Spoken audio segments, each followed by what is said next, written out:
Hello everyone. Today we are going to learn about how to create a forecast model in IBP.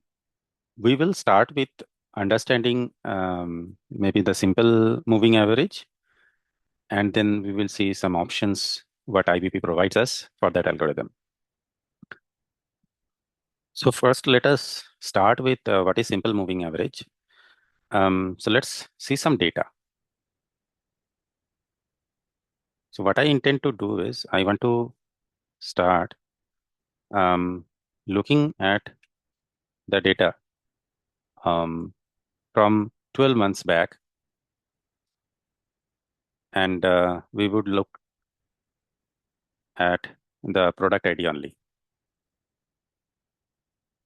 And we would want to see the actuals quantity adjusted and maybe filter on one product.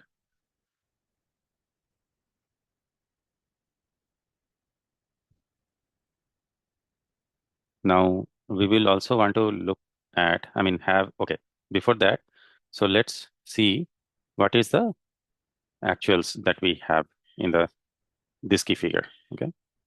And we will take 12 months of data. So we have 12 months of data now, and we will understand what is going on here. And we will paste it in a column. Maybe we will take the months also. So April 2024. Okay. So we will understand how it is done using the built-in function that Excel has. So in the data analysis tab, we have an option of moving averages. Click on OK. And it asks for the input range. So we'll say this is the input range. And since I have a label in the first row, I'll select that. And I'll say that I want to do simple average of 3 months. And I will select the output where I want it to populate the forecast. So what it does is it looks at 3 months and calculates the average. So if you see, this is the average for the last 3 months. Now, this is the average for the last 3 months. So what it's doing is that it is looking at the forecast, the sales in the last 3 months and generating the forecast for that.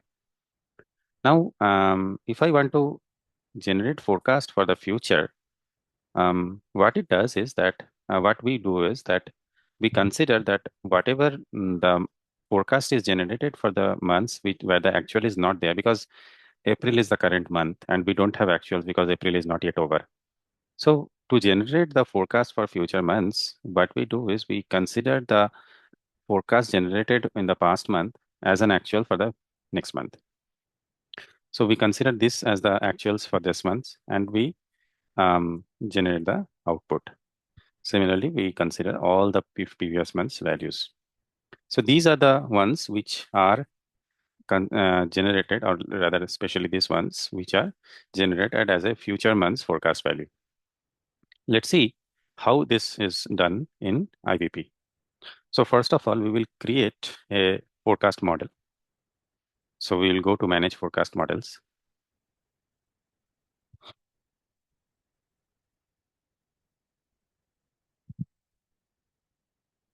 We'll create one.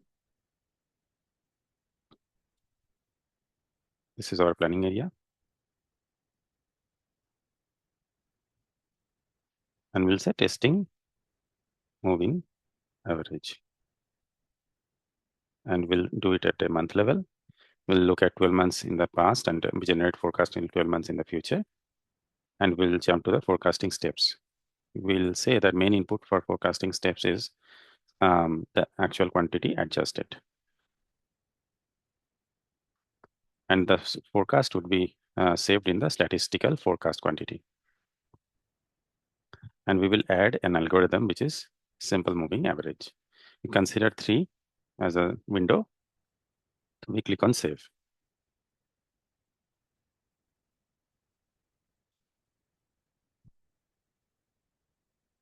Now we go here and run the stat forecast.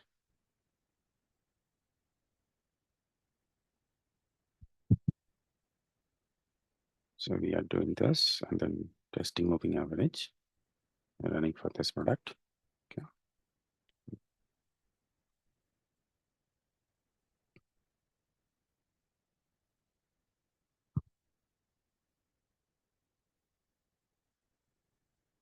Okay, this is finished now. So now let's bring in the statistical forecast quantity key figure here.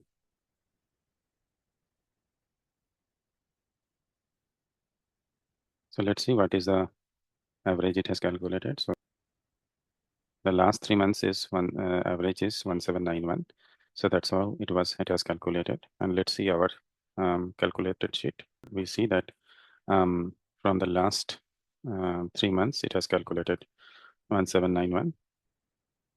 If we consider now this 3, then the average is 1720. Right? So we see that 1720 is the next average. Okay? And after that, since it doesn't have any data for 3 consecutive months, it just repeats, because from April there is no actual data. So instead of considering April, it just repeats the last data for the future months.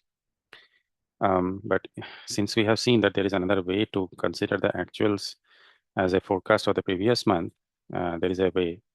So we will see that how IBP has given us that capability. Here, there is an option called extend calculation to future periods. If we save this, if we choose this option, and let's rerun this stat forecast.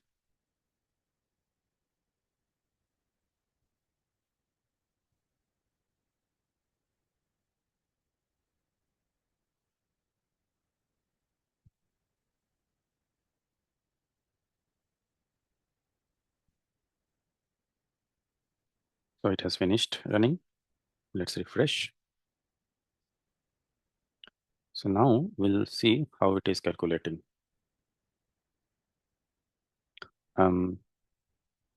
So till here we understand that it has taken for these 3 months. From here, we'll see that it is taking this as the next month's actuals, and then it is calculating the last 3 months average, right? So we see 12824, which is this. We see 1771, which is this. Then 1788, 1794, 1784, 1789. So this is how IBP provides us the ability to run simple moving average.